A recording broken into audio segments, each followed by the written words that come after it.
네, 반갑습니다. 김성원 기술사입니다. 올해 2023년도 소방기술사 제 첫 번째 시험이었죠. 제 129회 소방기술사를 오늘 쳤습니다. 예, 굉장히 좀 고생이 많으셨고요. 오늘 날씨도 좀 많이 추웠고 또 한겨울에 또 접해 있는 부분들이기도 하고 시험에 어떻게 나올 것인지 여러분들이 많은 고민들을 하고 시험을 쳤을 거라고 보여집니다. 첫 시험이라 과연 어떻게 시험이 주어질까 이 고민, 그리고 시험을 치고 나왔으면서도 여러분들 고민이 많이 생겼을 거예요. 앞으로 어떻게 준비를 할 것인가 이 고민, 이런 부분들이 굉장히 많았을 거라고 보여지는데, 한마디로 이번 시험은 그렇게 만만한 시험은 아니다. 거의 중상 정도의 어떤 시험이었다. 이렇게 이야기를 할 수가 있습니다. 이번에 좀 특별했던 부분들은 법규가 굉장히 많이 나왔습니다. 지금 이제 법규에 대한 부분들은 계속 이야기가 되고 있습니다. 이제 매번 교시별로 해서 시험 점수가 취합돼 나오지는 않죠. 각 교시 및 각 문제별로 시험 점수가 나오기 때문에 분명하게 시험을 출제하고 채점하시는 분들은 그 부담감을 안고 있는 것만큼은 확실하다는 그런 생각이 듭니다. 그런 부분들이 좀 심했다가 다시 작년에는 조금 풀어지는 듯 했습니다만은 다시 법규에 대한 부분들이 많이 나왔습니다. 그리고 문제가 굉장히 종합적으로 문제가 많이 나왔던 그런 기억도 나고요. 자, 그래서 시험에 대한 부분들이 굉장히 고민이 많았을 거고, 시험을 지금 치기 전에도 고민이 많았을 거고, 시험 치고 나서도 고민이 많았을 건데, 그래서 법규가 많이 나왔고, 그리고 계산 문제도 꽤나 많이 나왔습니다. 계산 문제도 사실은 채점에 대한 어떤 그 부담감을 안고 있기 때문에 법규 문제하고 계산 문제가 많이 나올 거라고 예상을 하고 있으면 지금까지는 계산 문제에 대해서는 그렇게 크게 대두되는 부분들은 아니었습니다만은 이번에 계산 문제까지 많이 나왔습니다. 그래서 문제가 조금 한쪽으로 굉장히 좀 편중된 어떤 그런 경향이 좀 있었고요. 자, 그것을 한번 분석해 보면 이렇습니다. 자, 이게 이제 70회부터 128회까지 매번 분석을 하죠. 그래서 70회부터 128회까지 연소공학은 한 7.7%, 그다음에 전기는 16.5%, 그럼 기계는 25%, 26% 정도 나오고요.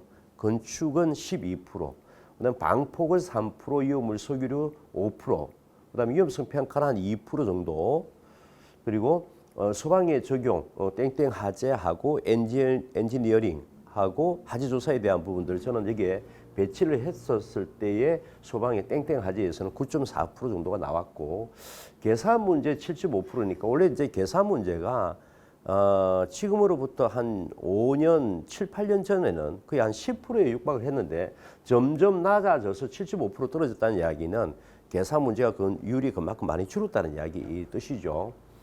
그리고 이제 법규가 한 10% 정도 나오는데 법규가 9%대에서 점점 상승하는 모습이 보여져요. 그래서 뭐 8%, 9%, 지금 10%, 11%까지 이렇게 고민을 하고 있습니다. 뭐 이번에 법규 많이 나온 것까지 치면은 더 많이 이제 이게 태지가 높아지겠죠.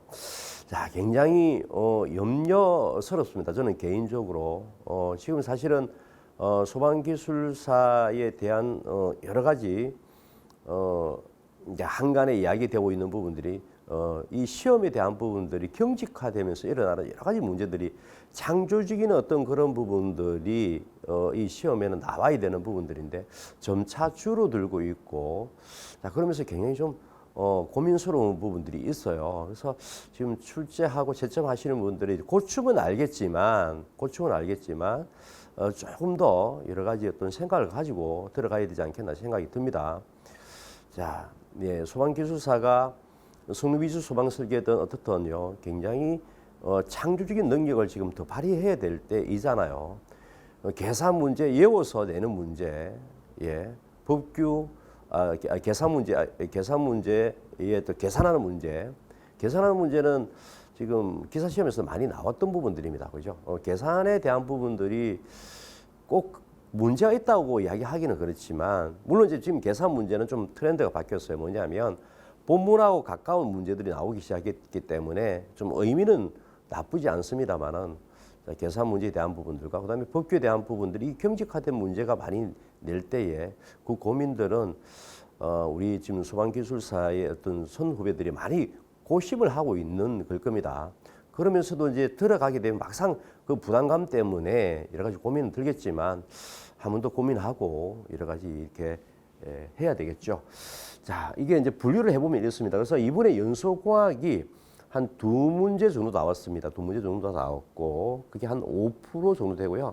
전기는 두 문제가 나왔는데 지금 가로를 제가 넣어놨잖아요. 5%가 나왔는데 법규에 대한 문제들이 다 나왔습니다.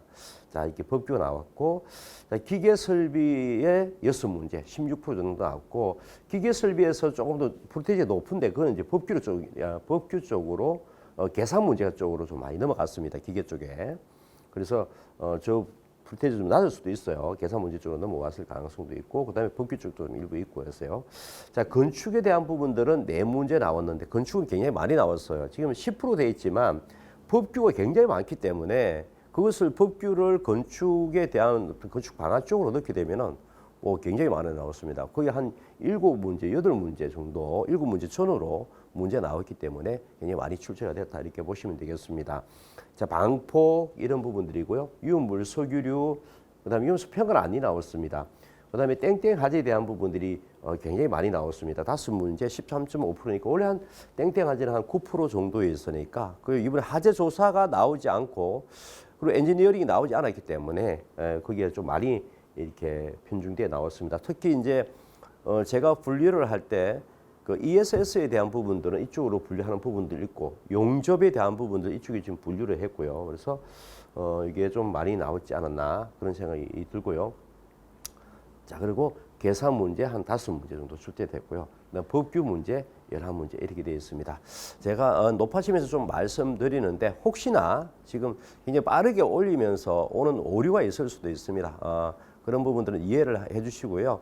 어떻든 지금 이번에 시험이 어떤 방향성을 가지고 있고 앞으로 우리는 어떻게 준비를 해야 되겠다는 그 의미에 더 큰 중점을 두고 보시면 되겠다는 생각이 듭니다. 자, 이것을 분류해 보면 이렇습니다. 자, 연수 문제 2문제 5% 정도 나왔고요. 전기는 한 2문제 5%인데 법규 문제로 구성이 됐다. 굉장히 좀 아쉬운 부분들이 있고요. 그다음에 기계 6문제 16.2%지만 여기 계산 문제까지 포함하면 기계 문제만 좀 여기보다는 높아요. 어떻든 이제 계산 문제 이쪽 뺐습니다. 그다음에 건축 4문제는 여기는 본문에서 이게 되어 있지만 원래는 굉장히 많이 나왔습니다. 건축 문제도 법규 쪽에서 많이 배치가 되어 있기 때문에 그렇습니다. 방폭, 그다음 위험성 평가, 소방 유정형 계산 문제, 법규 문제로 되어 있는데, 자, 계산 문제, 법규 문제가 11문제, 5문제인데요. 법규 문제는 제가 완전 오리지널 법규 문제 11문제를 적었지만 지금 법규 문제도 섞여 있는 부분들이 굉장히 많습니다. 사실 분류하기도 굉장히 어려웠었어요. 왜냐하면 자, 이의 문제의 트렌드가 이제는 우리가 롤오버는 건축 방화 쪽으로 갔다가요. 자, 그것을 방폭 쪽의 롤오버, LNG의 롤오버 쪽으로 또 물어봤으니까 이렇게 묶어봤단 말이에요. 그러니까 이게 이제 문제가 어디에 분포됐다 분류를 하기 어려울 정도로 문제가 종합적으로 나오기 시작했다.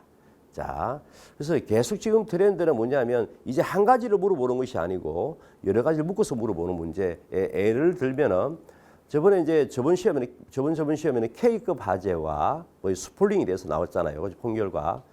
자, 이런 부분들. 예. 그래서 이런 부분들이 여러 가지 어떤 묶음 형태로 종합적으로 문제가 나오기 때문에 분류를 하기 어려울 정도로 문제가 굉장히 까다로운 부분들이 있다. 이렇게 보시면 되겠습니다. 그래서 이번에 핵심은 계산 문제와 법규 문제가 거의 50% 이상이 출제됐다. 이렇게 보시면 되기 때문에 여기에 트렌드가 다시 한번 더 고민해 보셔야 되는 부분들 한 가지요. 그리고 문제가 자, 종합적으로 나오기 시작했다.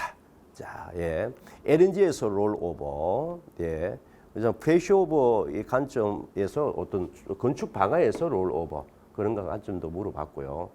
자, 그래서 종합적으로 물어보는 경우가 굉장히 많습니다. 자, 이렇게 되고요. 자, 한번 분석해 보겠습니다. 예, 옥내 소화전 설비 노즐 선단 내 피토 게이지를 이용해서 측정한 압력을 피라 유리한 계산식을 유도하십시오 했는데 이 문제가 또 한 가지가 있습니다. 이번에 지금 나온 김에 다시 생각이 났는데요. 최근에 트렌드가 기출 문제가요. 최근에 120회 때가 많아요. 보통 지금 출제 분석을 해보면 보통 120회, 지금 129회잖아요. 120회 때는 잘 내지를 않거든요. 110회 때나 100회 때를 많이 물어보는데 이번에는 120회 때가 많아요. 근래에 나왔던 문제들이 많이 나왔다는 얘기예요. 그래서 어떤 의미를 가지고 있는지는 모르겠지만 120회 때 문제가 많이 나오는데 이 문제가 0.6597D 자성 루트 P라 해가지고 이것이 기출문 125에 기출된 문제예요. 자, 여기서 똑같이 이제 0.653 곱하기 D 자성 곱하기 루트 10P인데, 자, 여기 P는 킬로그램 퍼 제곱센티미터의 압력을 가지고 있고요. 이건 아무래도 메가파스칼에 대한 압력을 가지고 있을 겁니다.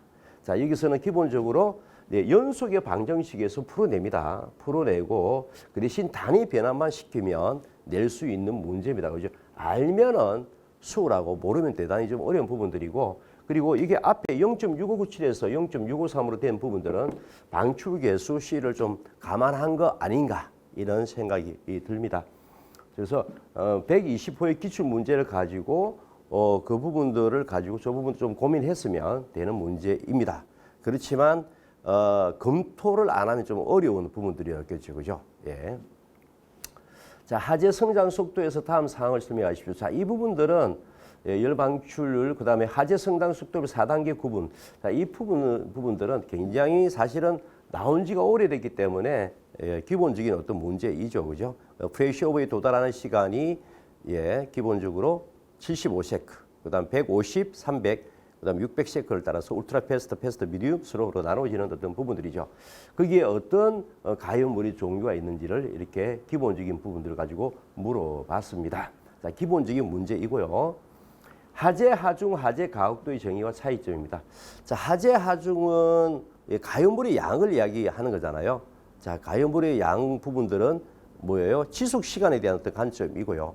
자, 가연물의 질이 또 있죠, 그죠? 하재 강도의 관점이 되는 최고 온도에 대한 부분들이 있죠, 그죠? 자, 그런 부분들은 가연물의 질에 또 영향을 끼치죠, 그죠? 그래서 하재, 하중과 하재 가혹도의 정의.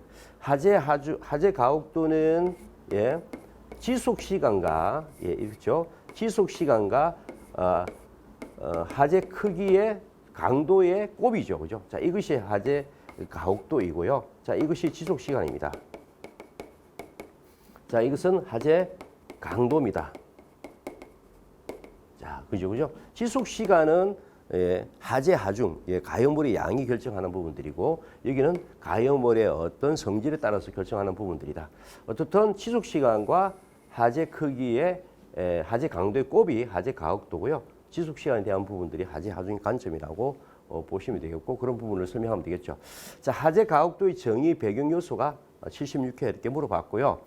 그 다음에 하재, 하중의 개념과 산정 방법은 109회. 그 다음에 하재, 하중 설정에 대해서 설명하라는 것이 122에 나왔기 때문에 이런 기본적인 문제로 준비를 했어야 되는 부분들이고요. 자, 국가 하재 안전 기준이 이제 하재 안전 기술 기준과 성능 기준으로 나눠졌죠. 자, 성능 기준은 고시 형태로 진행이 되는 부분들이고요. 하재 기술 기준 공고 형태로 진행이 될 거예요. 그리고 고시로 되는 부분들은 굉장히 그 과정이 까다롭고요. 한문법을 변경하기 굉장히 어렵습니다. 그 대신 공고 형태로 두는 부분들은 굉장히 빠르게 변화시킬 수 있는 부분들이에요. 자, 이런 부분들이 저는 굉장히 큰 의미를 가지고 있다고 봅니다. 그래서 사실 공고 형태로 두는 부분들은요, 굉장히 빨리 바꿀 수 있기 때문에 산업의 발전을 크게 이끌어낼 수 있을 거예요. 빠르게 이끌어낼 수 있기 때문에 자, 굉장히 큰 의미를 지니고 있다. 사실 법을 바꾸는 데는 굉장한 오랜 시간이 또 준비를 해야 되는 부분들이고 또 그 과정이 복잡하게 되어 있는 부분들인데 그것을 이게 성능 기준에다가 두고요. 나머지 기술 기준은 좀 빠르게 변화시키고 또 산업계 요구도 빨리 받아들이고 그리고 기술 어떤 자들에 대한 어떤 그 의견도 빨리 받아들이겠다는 의미를 가지고 있다. 이렇게 보시면 되겠고요. 자, 국가 하재 안전 기준이 이렇게 바뀜으로 해서 앞으로도 조금 복잡해질 건데요. 그런 부분들이 이제 좀 더 시험에 또 많이 출제될 수 있을 거라고 보여집니다. 자, 기계식 주차 타워의 하재 안전성 강화를 위한 소방 시설입니다.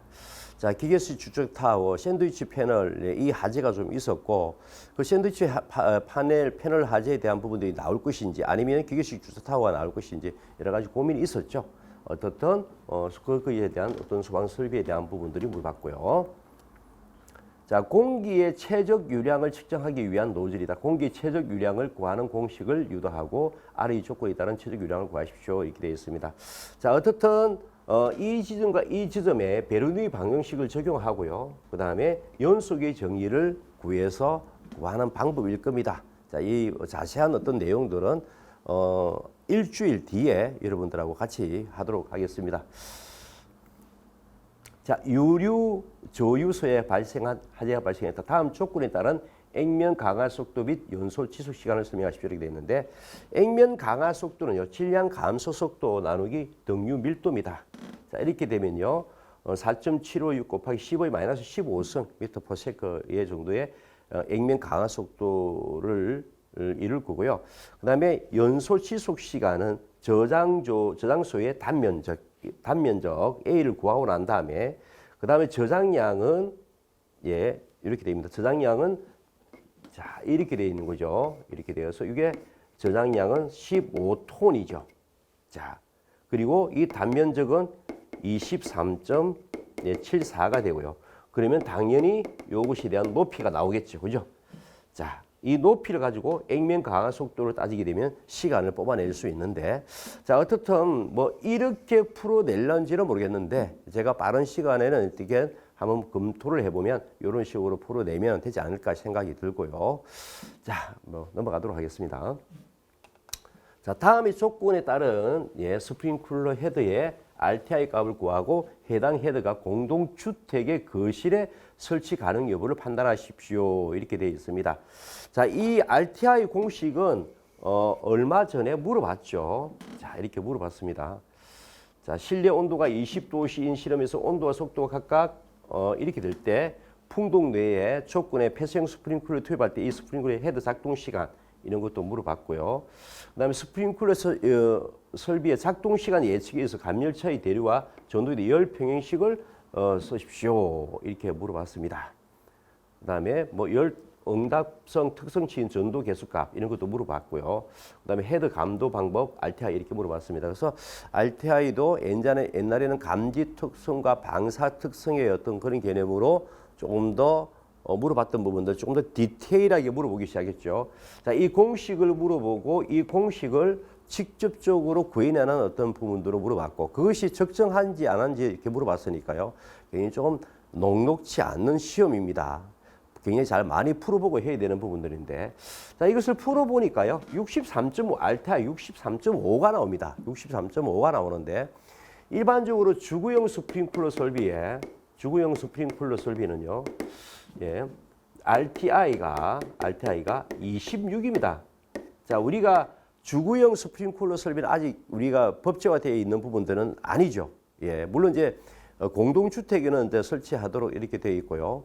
그리고 우리가 주구형 스프링클러 설비에 대한 부분들, 조그마한 어떤 빌라나 다세대 주택에 대한 부분들은 없잖아요. 그래서 외국에는 단독 주택하고 그다음 다세대나 빌라의 어떤 형태들도 다 주구형 스프링클러 설비를 설치하도록 되어 있고 거기에는 기본적으로 RTI 26으로 되어 있습니다. 그리고 지금 공동주택에 대한 하재 안전 기준이 입법 예고는 되어 있지만 아직 시행은 안 되고 있죠. 거기에는 뭐냐면 정확하게 RTI 값이 나와 있지는 않아요. 그 대신 속동형으로 쓸 것 이렇게 되어 있습니다. 그래서 속동형으로 쓰려면 이게 50 이하가 돼야 되기 때문에 63.5라는 것은 만족하지가 않죠. 자, 그런 부분들을 설명해야 될 것 같은데 자, 이런 부분들도 굉장히 사실은 구해내기도 어려울 뿐만 아니라 생각을 공동주택의 거실에 대해서 어떤 이런 부분들 고민을 많이 해야 되는 부분들이니까요. 쉽지는 않은 문제였다. 이렇게 보시면 되겠습니다. 자, 소방용품의 형식성인 그다음에 성능 인증에 대한 개념과 형식성에 대한 절차에 대해서 설명하십시오. 이렇게 나왔습니다. 자, 이 부분들은 KFI 한국소방산업기술원에서 이런 부분들에 대해서 정확하게 나와 있습니다. 자, 형식 승인은 소방법령에서 정하는 소방용품의 형상, 구조, 재질, 성분 및 성능 등이 기준에 적합한지 여부를 검사하여 시험 및 승인하는 건데 소화기, 스프링클러 헤드, 감지기 등 31개의 품목 등 31개 법정 의무입니다. 이것은. 그래서 형식 승인은 법정 의무이고요. 그 다음에 성능 인증은 소방법령에서 정하는 소방용품의 형상, 구조, 재질, 성분 등 성능 등이 기준에 적합한지 여부를 검사하여 시험 및 승인하는 건데 지시, 압력계, 비상문자드 개폐 장치 등 39개 품목으로 법정 임의입니다. 그래서 법정 의무와 법정 임의입니다. 그죠? 자, 그런 부분들에 의해서 성능 인증에 대한 부분은 조금 더 넓은 어떤 포괄적인 부분들을 가지고 있다 이렇게 보시면 되겠습니다.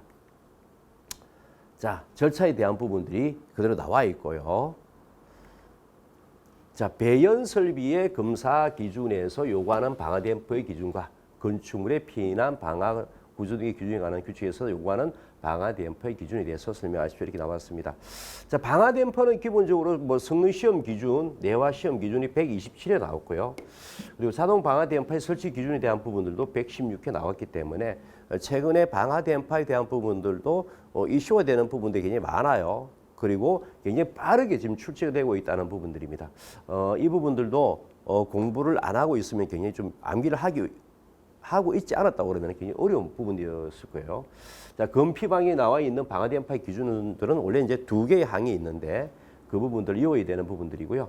그다음 배연 설비의 검사 기준에서 요구하는 방화 댐퍼의 기준들이 있습니다. 한 7가지가 있는데 그것을 암기를 해야 되는 어떤 부분들이었죠. 자, 암기하면은 편한 부분들인데 암기하지 않으면 굉장히 까다로운 부분이었다. 이렇게 볼 수가 있습니다. 자, 요양병원에 적응성을 가지는 청별 피난기구의 종류를 쓰고 구조대를 선정할 경우 주의사항을 설명하십시오. 이렇게 나왔는데 피난기구를 채우는 문제도 나왔죠. 여기에. 뭐 아래 소방 대상몰이 설치 장소별로 적응성이 있는 피난기구를 모두 기입하십시오. 115에 나왔던 부분들이고요. 그 다음에 피난기구의 설치에 대해서 다음 설명하십시오 해가지고 나왔던 적이 있습니다. 자, 이것은 좀 다른 방향이고요. 자, 어쨌든 피난기구도 바뀌었던 부분들이 좀 있어요. 일부. 그래서 바뀌었던 부분들인데 의료시설, 요양병원은 이제 의료시설에 들어가는 부분들이니까요. 3층에는 16가지, 그리고 4층 이상 10층 이하는 5가지를 설치해야 되는 어떤 법적 기준들이 있는 겁니다. 자, 게다가 굉장히 법에 대한 부분들이 많이 나왔고요. 자, 랭킨 휴고니어 곡선입니다. 사실은 폭염에서 폭경으로 전이되는 과정 속에서의 전이 과정은 생각보다 한 3번 정도 물어봤죠.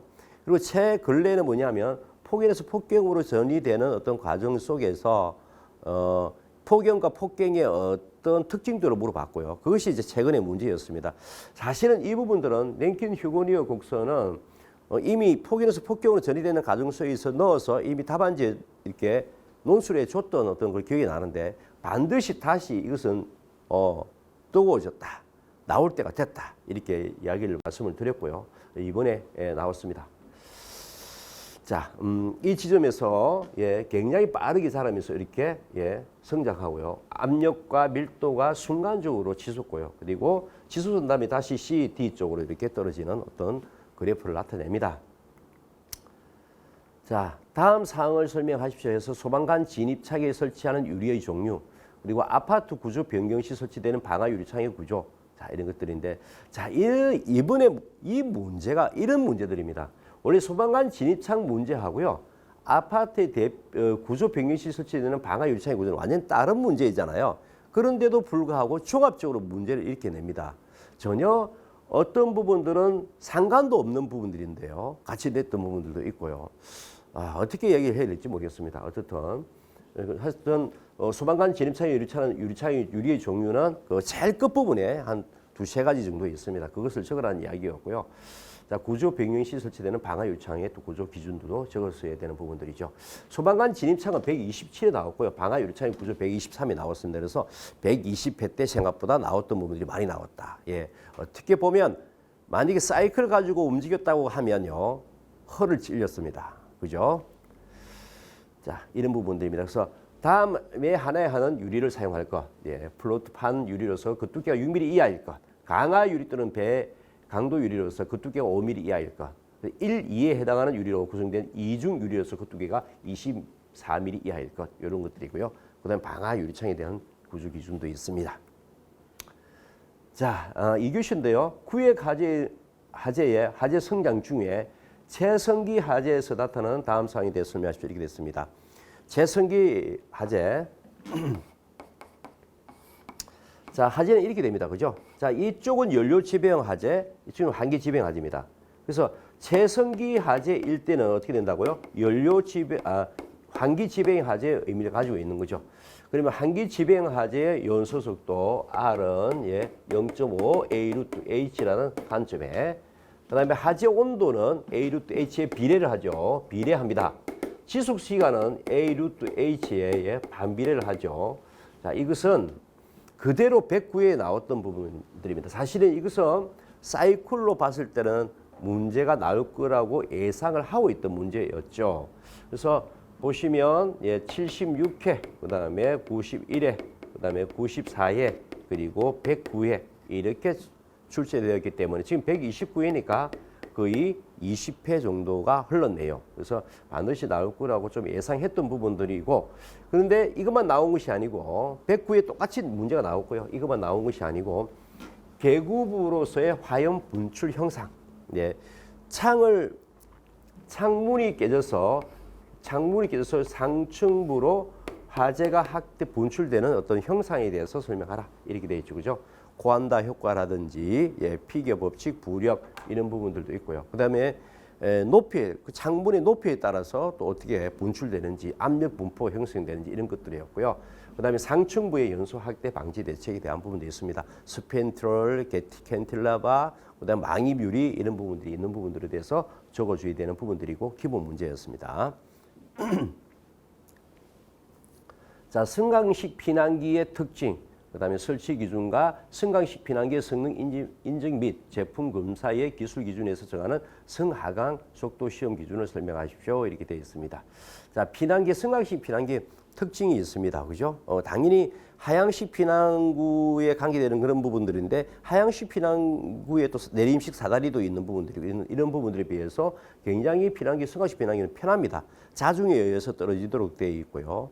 그리고 또 내리면 저 자동으로 올라가 있기 때문에 어떻든 하향식 피난 설비 중에서는 좀 굉장히 조금 편한 설비로 되어 있는 부분들이다. 이렇게 보시면 되는데, 자, 이런 부분들이 승강식 피난기에 대한 부분들이 96회, 자, 그리고 119회 이렇게 시험이 나왔던 부분들입니다. 그리고 사이클적으로는 미리 좀 봐서야 되는 부분들인데, 그런데 승강식 피난기의 성능 인증 및 제품 검사의 기술 기준에서 정하는 승하강 속도 정말 너무하다는 생각이 들고요. 어떻게 하라는 뜻인지 모르겠습니다. 자, 이런 문제가 과연 소방기술사에서 어떤 의미를 가지고 있는지는 모르겠습니다. 일부러 떨어뜨리겠다는 의미를 가지고 있는 건지, 근데 그것을 내서 사람들한테 무엇을 실험을 하겠다는 건지요. 정말 좀 아쉽다는, 안타깝다는 생각이 지금 먼저 듭니다. 자, 이렇게 되어 있고요. 자, 하강 속도에 대한 부분들은 제6조 속도 시험에 들어가 있습니다. 성능 인증 및 제품 검사 기술 기준을 다 이어라는 이야기인지요. 어떻게 하라는 이야기인지 좀 갑갑한 어떤 생각이 들고요. 자, 일반 건축물 하재 시 발생하는 롤오버, LNG 탱크에서 발생하는 롤오버 이런 부분들입니다. 자, 뭐 이런 부분들은 기본적인 어떤 부분들, 플레임 오버, 롤오버도 얼마 전에 나왔고요. 120회 나왔습니다. 이제 LNG 저장 탱크에서 일어나는 부분들은 조금 나오지는 않았죠. 넘어가겠습니다. 자, 공사 현장에서 용접, 용단 작업 시 다음 사항에 대해서 설명하십시오. 이렇게 나왔는데, 사실은 공사 현장에서 굉장히 공사 현장에서 임시 소방 시설이나 이런 부분들이 만들어져 있고, 하재에 대한 부분들을 경각심이 많이 이제 이렇게 바뀌고 있습니다만은, 그래도 계속적으로 용접이나 용단에서 일어나는 그 풀티 때문에 하재가 계속 지속적으로 지금도 나타나고 있단 말이에요. 그래서 이 부분들은 제가 봤을 때는 또 나올 것 같아서 사실 준비를 하라고 그랬고요. 그래서 이 부분들은 또 저는 나오고 나서 또 얼마 뒤에 또 나올 수 있을 거라고 보고요. 좀 준비를 이번에 나왔다고 해가지고 이렇게 끊지 마시고요. 반드시 좀 잘 해두실 필요가 있습니다. 생각보다 용접, 용단하는 분들의 어떤 그 마인드하고요. 위에서 관리자 마인드하고 좀 많이 달라요. 우리가 관리자들한테 그걸 교육을 시키고 이런 부분 안전관리 수칙을 이야기를 하고 이렇게 된 부분들이 정말 일을 하는 사람들한테 잘 전달되지 않는 이유는 무엇인지, 그리고 왜 그 사람들 교육을 했는데도 불구하고 잘 지켜지지 않는지, 이런 부분들을 조금 종합적으로 생각을 해봐야 되는 부분들인데요. 가장 큰 부분들이 뭐냐면 너무 공기가 짧은 게 문제입니다. 예, 짧은 게 문제이죠, 그죠? 그래서 끝부분의 공사가 굉장히 밀리다 보면 용접하고 그다음에 인화성 가스, 인화성 액체 이런 부분들을 같이 하는 경우가 굉장히 많잖아요. 사고 일어날 수밖에 없는 거죠. 그래서 조금 영업 마인드가 아니고요. 정말 제대로 짓고 제대로 관리할 수 있는 이런 시스템이 만들어졌으면 좋겠다는 생각이 듭니다. 자, 119회에 나왔고요. 그 비슷한 문제가 지금은 조금 이제 약간 변형해서 또 물어보기도 했죠. 거의 119에 나왔던 문제와 비슷합니다. 자, 에너지 저장 장치를 의무적으로 설치해야 되는 대상, 그다음에 ESS 설비의 구성, 전기 저장 설비 하지 않는 성능에서 규정하고 있는 배터리형 소화 장치에 대한 이렇게 물어봤습니다. 자, 여기는 계속적으로 에너지 저장 장치에 대한 부분들은 고민을 하고 있습니다. 에너지 저장 장치에 대한 부분들은 여러분들 하루 동안에 쓰는 전기가 이렇게 낮에는 굉장히 몰리게 되어 있고요.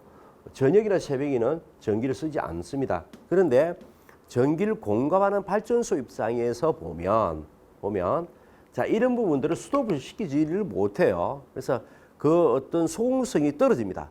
자, 우리가 부하에서 쓰는 전기 이런 부분들, 전기 사용량 이런 부분들에 대해서 발전소가 가동하고 스톱하는 이런 부분들이 소공성이 떨어집니다.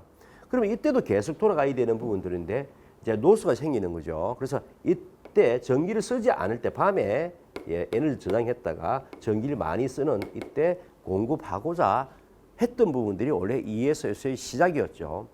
그래서 에너지 저장 장치에 대한 부분들은 대상, 그리고 ESS의 구성, 그 다음에 설치 기준에 대해서 물어봤습니다.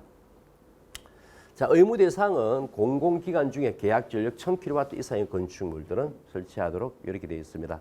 그 다음에 밑에 있는 부분들은 빠지게 되어 있고요. 자, 다음 사항에 대해서 설명하셔야 되는데 퓨리의 열 전도 법칙, 뉴턴의 냉각 법칙, 그러니까 전도 대류, 퓨리의 열 전도 법칙은요, 전도 법칙이고 뉴턴의 냉각 법칙은 대류 법칙입니다. 그러니까 열 전달에 대해서 물어봤고요. 그 다음에 기체 분자 운동용 5가지인데, 자, 이것은 얼마 전에 120회에 물어봤던 문제입니다. 그러니까 지금 120회 때 나왔던 문제가 굉장히 많죠. 자, 그리고 그레이엄 확산 법칙은요, 115회에 나왔던 부분입니다. 그래서 이것은 115회 문제가 나왔던 부분들이고요. 이것은 122회에 나왔던 부분들이고, 자, 위에는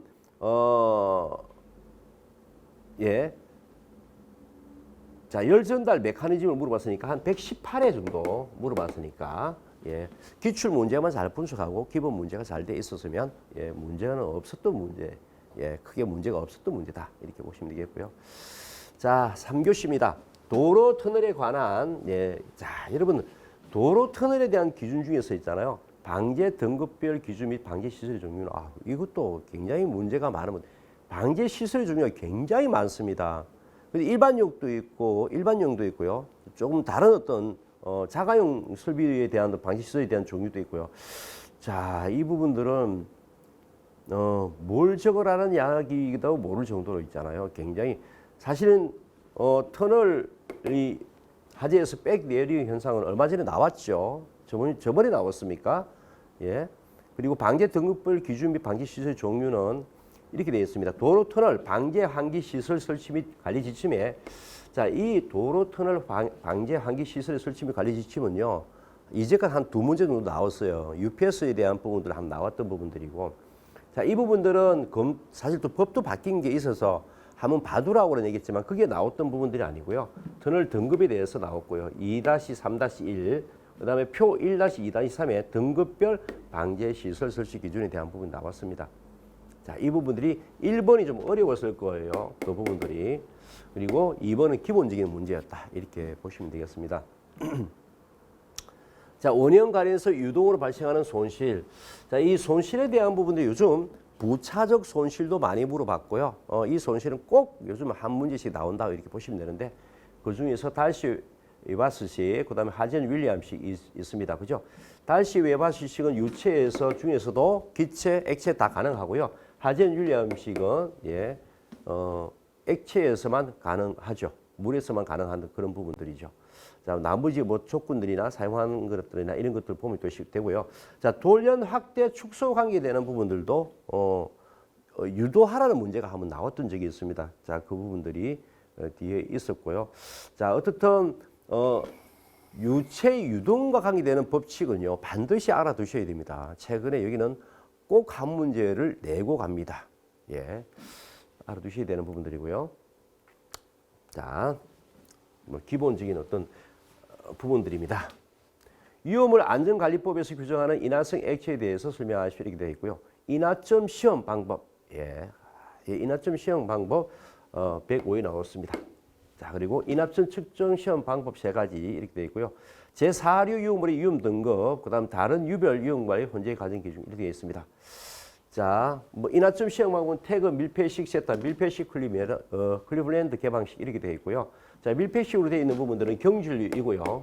그 다음에 개방식으로 되어 있는 부분들은 이제 중질류를 이렇게 시험하는 방법입니다. 인화점을. 그 다음에 사류 유물의 위험 등급이 있잖아요. 이렇게 이제 1등급, 2등급, 3등급을 분명 및 지정 수량에 따라서 나누고 있고요. 자, 혼재 가능 가능 여부 기준들이 있습니다. 자, 일반적으로 뭐냐면, 자, 사류는 인화성 액체잖아요.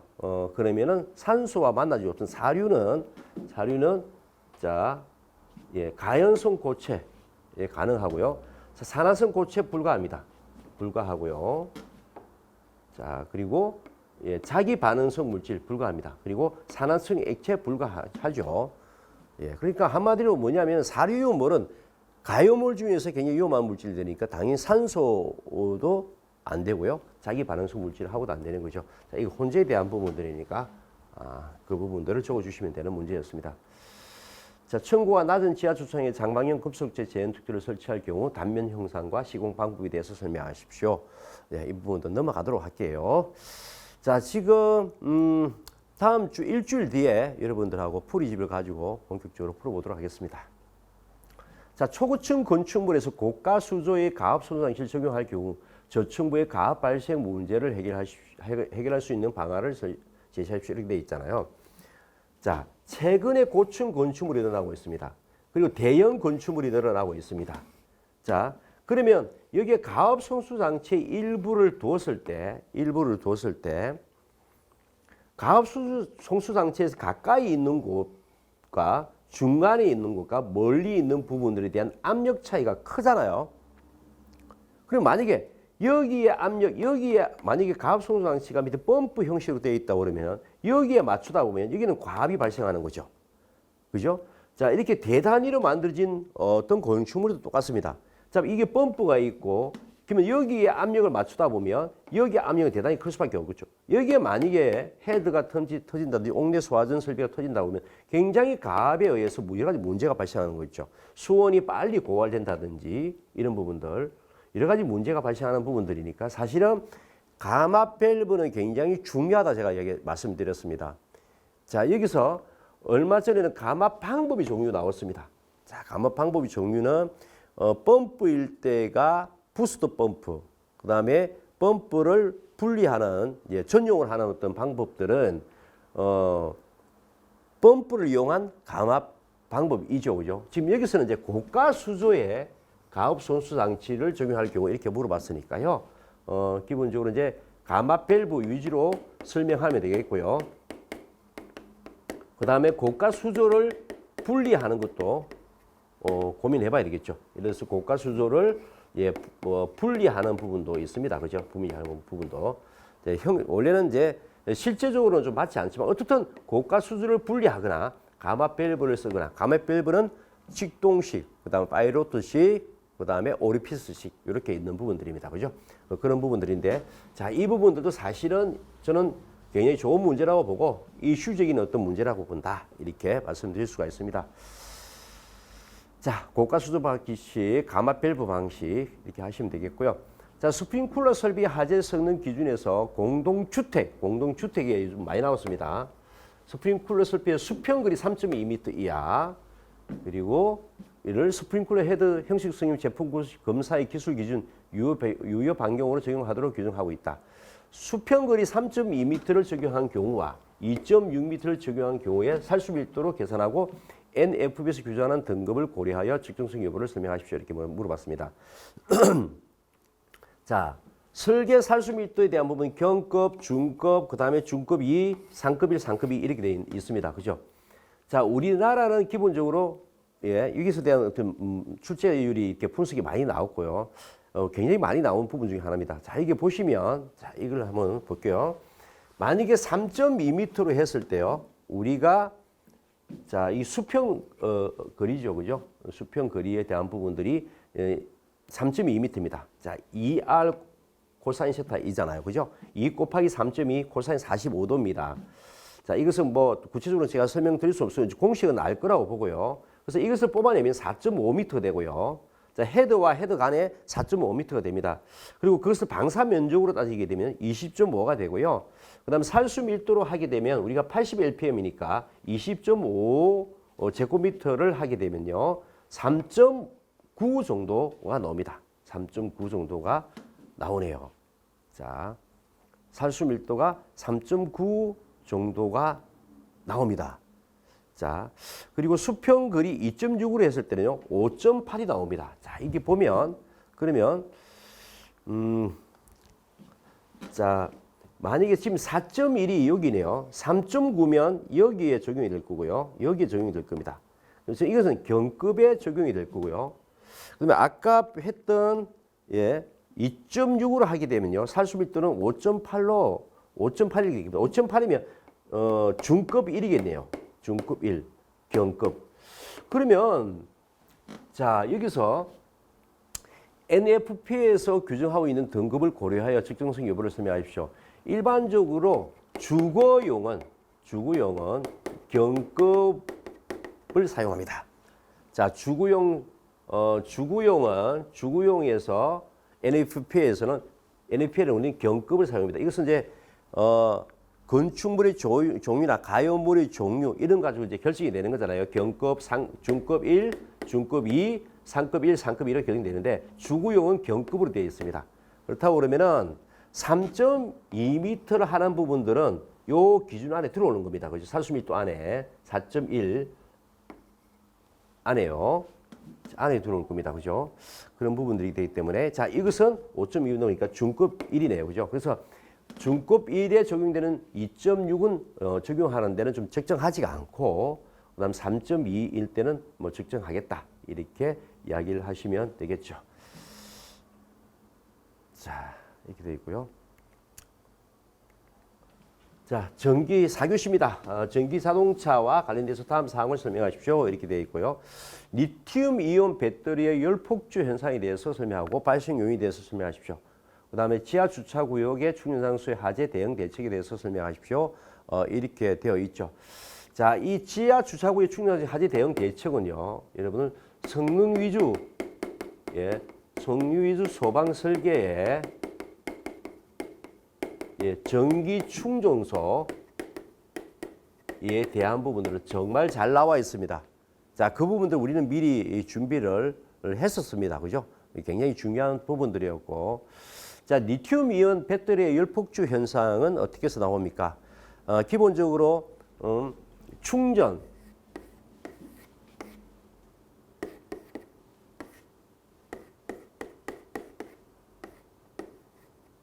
자, 경리표입니다. 자, 이거 음극입니다. 자, 이게 양극판입니다. 자, 충전할 때는 리튬이 음극으로 이동을 하고요. 자, 전자는 요렇게 이동을 하고요.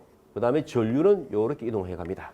자, 이렇게 되는 부분들이 충전되어 있다가, 그 다음에 또 방전하게 되면 리튬 이온이, 양의 리튬 이온들이 이게 전해질 타고 이렇게 이동하고요. 전자는 이렇게 이동하고, 전류는 이렇게 이동합니다. 자, 이런 부분들인데, 혹시나 과충전이나 과방전이 되게 되면, 보통 리튬 이온들이 70% 정도가 이동하면 만충전, 그 다음에 만방전이 된다고 보시면 되는데, 과충전이 되게 되면요, 리튬 이온들의 70% 말고도 나머지 30%, 그리고 양의 어떤 양쪽에 양극에 있는 금속 그다음에 양극에 있는 여러 가지 어떤 불순물들이 이제 이 전해질에 녹아나면서 이 경리판을 파손시키게 되면 양극과 음극이 결과적으로 굉장히 쇼트가 되는 거죠. 자, 쇼트가 되면 전류가 굉장히 크게 형성이 되는 부분들이고요. 그 전류, 이 배터리 내부에서 정기적인 어떤 반응에 의해서 계속적으로 일어나는 거죠. 그리고 그것이 어느 정도 시간이 지나게 되면요, 굉장히 빠르게 반응해서 열폭주 현상이 일어난다 이렇게 보시면 됩니다. 물론 방전 현상에서도 일어나는 부분들이고요. 자, 열폭주 현상과 발생 요인에 대해서 설명하십시오. 그다음 지하 주차구의 충전 장소의 화재 대응 대책에 대해서 설명하십시오. 자, 재현 커튼에 대한 부분들을, 그다음 내화 성능에 대한 부분들을 어떻게 갖춰야 것인가. 그다음에 자수막을 두고 자수물을 사실 화재를 진압하기 어려운 그런 부분들이 있잖아요, 그죠? 그래서 일정한 공간에다가 물을 직접 들이부어서 진압하는 어떤 이런 설비도 들어 있습니다. 자, 여기에 그런 부분들이 있는 부분들이고요. 자, 성위주 소방 설계의 설계 지침에 들어가 보면 잘 나와 있다 이렇게 보시면 되겠습니다. 자, 주구형 주방 자동 소화 장치에 대해서 설명하십시오. 종류, 주요 구성 요소, 작동 메커니즘, 그리고 형식성의 및 제품 검사의 기술 기준 이렇게 나왔습니다. 자, 형식성의 제품 검사의 기술 기준은 제20조 소화 성능 기준에 대한 이야기가 나온대요. 자, 주구형 주방 자동 소화 장치 정의 감지부 차단 장치 공칭 방호 면적이 119에 나왔습니다. 그리고 이번에 129회에 기본적인 어떤 내용들과 그다음에 형식성의 및 제품 검사의 기술 기준에 대한 내용들이 나왔습니다. 제27조 소화 성능의 기준에 있습니다. 자, 건축법령에서 규정하는 건축물의 경사 지붕 아래에 설치하는 대피 공간의 설치 대상과 설치 기준. 이게 이제 헬리포터에 대한 어떤 부분들과 그다음 평지붕, 그다음에 이제 경사로 된 지붕에서는 대피 공간의 설치 기준이 있었죠, 대상과. 그다음에 공동주택 중에서 대피 공간의 설치 대상, 설치 기준, 면제 기준에 대한 부분들이 나왔습니다. 자, 여기에 헬리포터 및 인명 구조 기준과 경사 지붕에 대한 부분들은 119회 시험에 나왔었고요. 그다음에 대피 공간의 설치 기준 제외 기준들은 123에 나왔습니다. 자, 이렇게 나왔네요, 그죠? 자, 부분들도 반드시 해두셔야 되는 부분이었습니다. 자, 수조가 펌프보다 낮게 설치된 경우는 펌프의 흡입식 배관의 구성 요소는 뭔지 이렇게 물어봤습니다. 자, 후트 밸브가 있고, 후트 밸브에서 내부에 체크 밸브가 있고요. 그다음에 스트레이너, 그다음에 개폐 밸브를 두도록 되어 있고요. 그리고 연성계, 그다음에 진공계 이런 것들이 있습니다.